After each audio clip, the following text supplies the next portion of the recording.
नगरपालिकाका नगर सचिव पूर्ण प्रसाद निरौलाज्यू र मैले सबैजनालाई ड्यासमा आसिन हुनुभएका सम्पूर्णलाई मैले एकमुष्ट रूपमा सम्बोधन गर्न चाहेँ किनभने सबैजना व्यस्त समयको बावजुद पनि उपस्थिति हुनुभएको छ।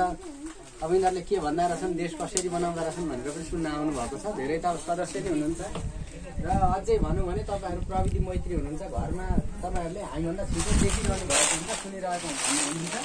हामीले धेरै भनिरहनु पर्ने पनि आवश्यकता छैन। देश के भइरहेको छ, कता गइरहेको छ, स्थिति परिस्थिति के छ तपाईँहरू आफैले घुमेर अनुभव गरेर आफै महसुस गरिसक्नु भएको छ।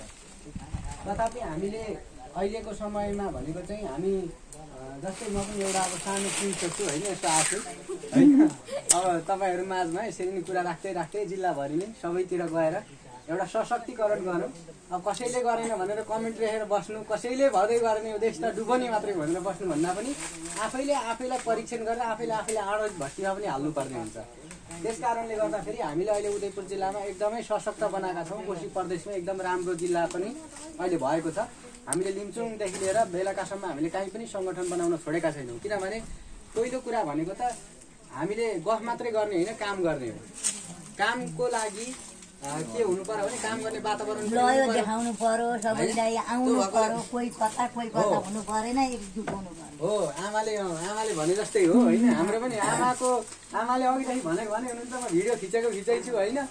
आमालाई कति छ देश बन्नुपर्छ भनेर हामीलाई भन्दा पनि ज्यादा आमालाई छ। किनभने छिट्टो विकास हेर्न मन छ नि त आमालाई होइन। त्यो भएकोले गर्दाखेरि पनि यो अहिले हामी यो परिवर्तनको घन्टी बोकेर किन आएको भने अब अर्का पार्टीले आउँछन्, तपाईँहरूलाई यसो उसो भन्छन्, कराउँछन्, के भन्छन्, अब यहाँ समिति छैन भन्लान्, को छ त्यसको भन्छन्। त्यो भएकोले गर्दा अब हामी समिति बनायौँ है, तपाईँहरू अब डराउन पर्दैन।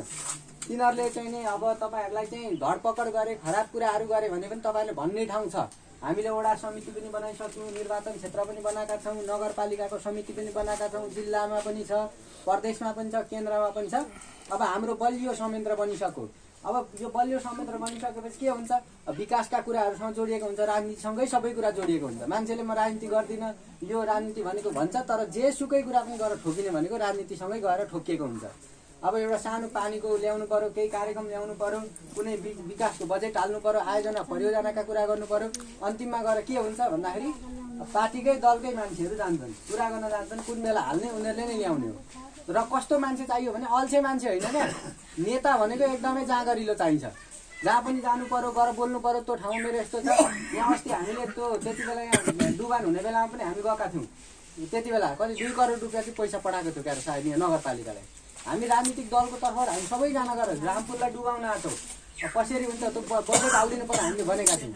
अब त्यो भएकोले गर्दा ठुल्ठुलो आयोजना परियोजनामा चाहिँ सबै के हुन्छ भने पार्टीकै मान्छेहरू जाने हो, उनीहरूले राम्रो चाहिँ आयोजना परियोजना लिएर आउने हो, कुरा गर्ने हो, राख्ने हो। राख्ने मान्छे चाहिँ कस्तो हुन्छ भने मलाई आउँदैन, मैले किन गर्नु, त्यहाँ गरेर के हुन्छ, भोलि ल्याएँ भने मैले ल्याएँ भने मैले केही खाएको हुँदैन, त्यसले खायो भन्छ, म त जान्न।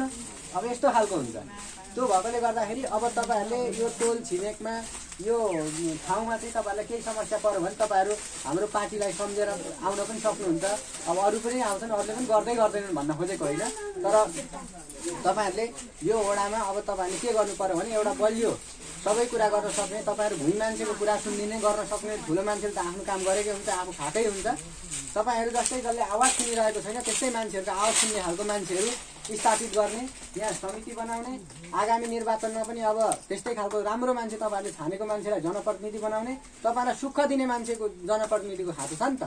त्यो भएर सुख दिने जनप्रतिनिधि उत्पादन गर्ने यो हामीले संस्था लिएर आएका हौँ, यो पार्टी लिएर आएका हौँ। त्यो भएकोले गर्दा तपाईँहरूले यो बुझिदिनु होला। गाउँ टोल छिमेकमा सबैलाई भनिदिनु होला। हामीले धेरैपल्ट अरूलाई दिउँ, अब योपल्ट चाहिँ एकपल्ट राष्ट्रिय स्वतन्त्र पार्टीलाई गरेर हेरौँ भनेर तपाईँहरूले जनचेतना पनि फैलाइदिनु होला। किनभने हाम्रो जनचेतना फैलाउने पनि हाम्रो संयन्त्र सानो छ, भन्दै भर्खर आएका छौँ, 2 वर्षको जम्मा भएका छौँ। हात खुट्टा टेकेर ताते गरेर बामै सर्दै घर बोल्दै हिँड्दैछौँ होइन। अब उभिन कुद्न बाँकी नै छ, त्यो भएर उभिने कुद्नेसम्म बनाउने तपाईँहरूको काम हो। त्यसले गर्दाखेरि हामी यो तपाईँहरूलाई नै हस्तान्तरण गर्नका लागि पनि आज यहाँ एउटा समिति बन्छ।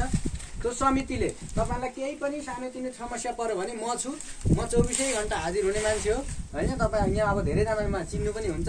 कुनै समस्यामा पनि प्रायः जस्तो मै मात्रै पुगे आउँछु। यता रामपुरतिर पनि धेरै मान्छेहरू आउँछन्, जिल्ला प्रशासनमा पर्छ, पुलिस प्रशासनतिर बोलिदिने मान्छे हुँदैन, गेटामा उभ्याइदिन्छन्। एकैछिनमा हुने काम पनि 2 दिनसम्म लगाइदिरहेको हुन्छ, 3 दिनसम्म झन्झट हुन्छ।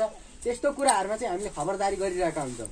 त्यो भएकोले गर्दा यस क्षेत्रमा पनि तपाईँहरूलाई भोलिको दिनमा हामीले गर्नुपर्ने सेवा, तपाईँहरूलाई गर्नुपर्ने हामीले हाम्रो नारै भनेको फास्ट डेलिभरी हो, छिट्टो सेवा गर्नुपर्छ, झन्झट सेवा दिनुपर्छ भन्ने हो। त्यो कारणले गर्दा यो कुरालाई बुझिदिनु होला। अब धेरै भाषण गरेर के गर्नु, एउटा केटा भाषण गरेर हरायो भन्नुहुन्छ होला, भोलि पर्सि पनि जोडिनुपर्छ। त्यो भएकोले गर्दा यहाँ एउटा समिति बन्दैछ, यहाँ हाम्रो नगर सचिवज्यू हुनुहुन्छ, यसपछि हाम्रो पालिका पनि अधिवेशन हुँदैछ। यो वडाहरू सकेपछि आज हाम्रो 6औं वडा हो।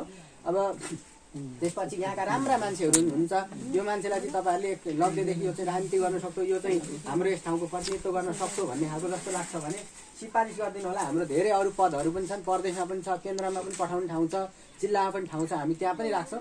त्यही भएर हामी यो टोल टोल ठाउँ ठाउँमा खोज्दै आएको चाहिँ त्यस कारणले पनि हो। आज यहाँको समिति भनेको तपाईँहरूलाई नै डेलिभरी गर्ने, अब यहाँको कुरा पनि लानुपर्ने खालको मान्छेहरू चाहिँ हामी त्यहाँ पनि लान्छौँ। नगरपालिकामा पनि हाम्रो ठाउँ छ, निर्वाचन क्षेत्रमा पनि छ, जिल्लामा पनि छ। अब प्रदेशमा कहाँ जान सक्नुहुन्छ, उहाँको कमसेकम क्वालिफिकेसन हुनु पर्यो। ल उहाँ चाहिँ एकदम त्यहाँको प्रतिनिधित्व गर्न सक्नुहुन्छ, हाम्रो जिल्लाको प्रतिनिधित्व गर्न सक्नुहुँदो रहेछ भन्ने खालको मान्छेलाई चाहिँ हामी ठाउँ दिन पनि तयार छौँ। मैले यही भने, अब धेरै बोलेर केही हुँदैन, हामी बोल्दा बोल्दा भाषण सुनेर वाक्क भरै आएको हो होइन।